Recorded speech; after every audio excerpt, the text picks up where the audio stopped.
Let's avoid some mistakes when we're texting somebody that we like. I've got 4 texts that you should never send anyone coming up next.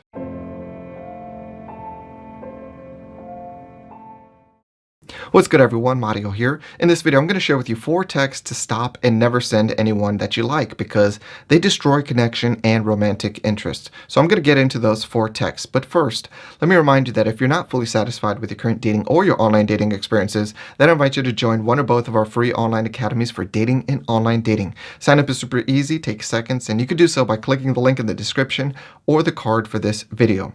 All right, so let's get into it. 4 kinds of texts that you need to stop sending immediately, and I want you to understand why, because that'll really hammer the lesson home. All right, the first sort of text that I want you to stop sending is the kind of text that says that you're bored, because if you text somebody something like, hey, what's up? What are you doing? I'm bored. Hey, I'm bored as fuck at work. Anytime that you're kind of sending that sort of message, even if it's not verbatim about being bored, if it's kind of along those lines, basically that's the sort of text that I call the dance monkey dance text, where you're basically saying to somebody, you're responsible for my entertainment. Dance, monkey dance. Not very cool. And I know personally when I get these messages, I don't really think that highly of the person. I don't really get excited to respond back to them if I respond back, or when I will finally respond to that sort of text. It's not like I pick up my phone, I'm like smiling and like, I got the best thing to kind of respond to that. No, I look at it and I'm just like, I got shit to do. Put it down, and maybe I'll respond later, because not everybody always is making great conversation, so we don't just cut them off. But it's definitely not a turn on. It's definitely not developing my interest, so it's not a good practice for anyone. All right, the second sort of text that I want you to stop sending is anything that offers basically zero value. So think about a hey message. What does that really accomplish? Because it doesn't really check any box as far as offering any value. It's not fun. It's not funny. It's not insightful. It's not interesting. It's not bold. It's not the sort of thing that makes you think like, oh, I've got to respond to that. There's zero value offered.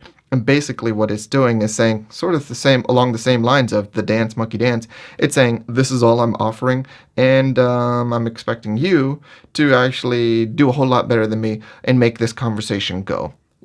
So it's saying you need to offer the value, even though all I just did was offer like 1 out of 10 value with a hey message. And it could be something different, but if it's not fun, funny, interesting, insightful, intelligent, along those lines, anything that's really offering value and make somebody want to connect with you, stop sending those texts, all right?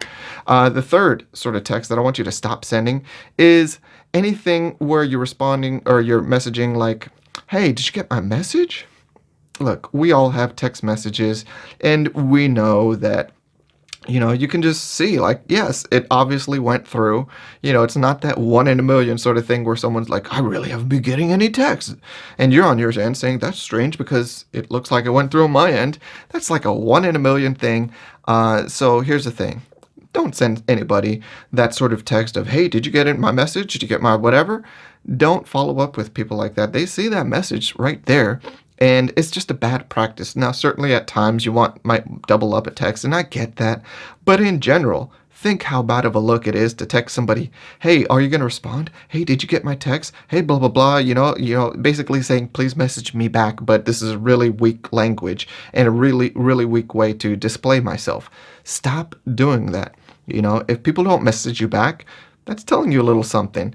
Certainly everybody, myself included, from time to time falls behind on their text messages and doesn't do a good job. That happens, but you really, in general, do not want to be sending these sort of messages of, hey, are you going to get back to me? Hey, did you get my message? Blah.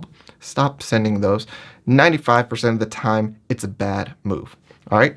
The fourth sort of text I want you to stop sending is anything that's sort of negative, anything having to do with any sort of negativity. So never show any butthurt, saltiness, or disappointment or frustration, negativity, because I'll tell you why.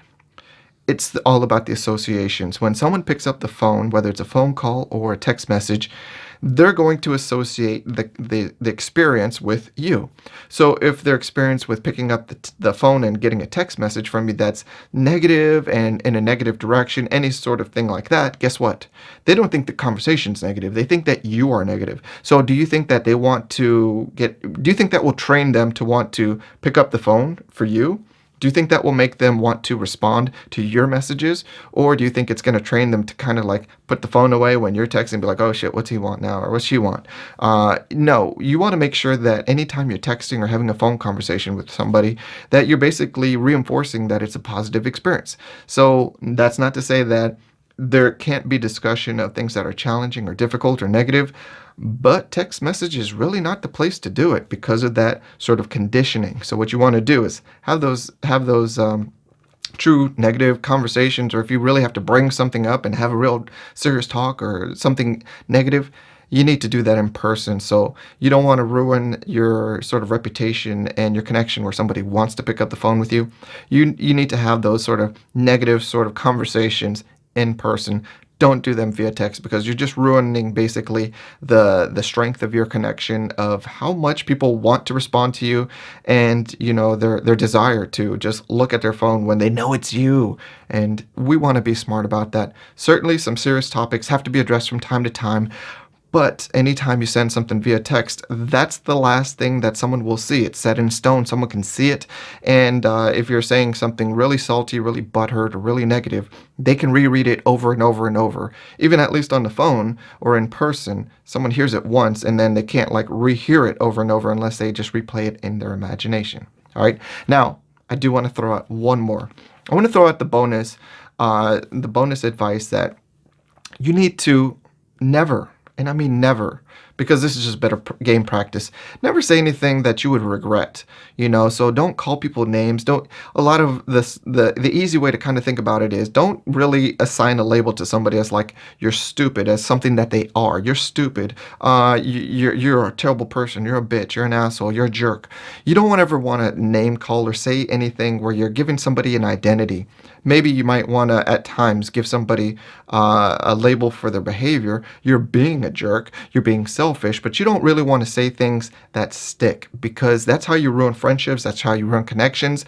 And those sort of things can be forgiven but not forgotten. So you really want to be smart about the ways that you interact with people, because that is just something that you can't outlive. Somebody might say that they forgive you, but they won't forget when you called them a bitch or an asshole or a jerk or whatever you want to call them. You might rekindle things or fix things and patch them up, but you don't want to have that looming over your relationship, whatever it is. So keep that in mind. All right, so there it is. If you have any more to that you would like to add as a viewer that you would think we would all appreciate and learn from, throw those in the comments. I'll take a look at them, and I'm sure other people will as well.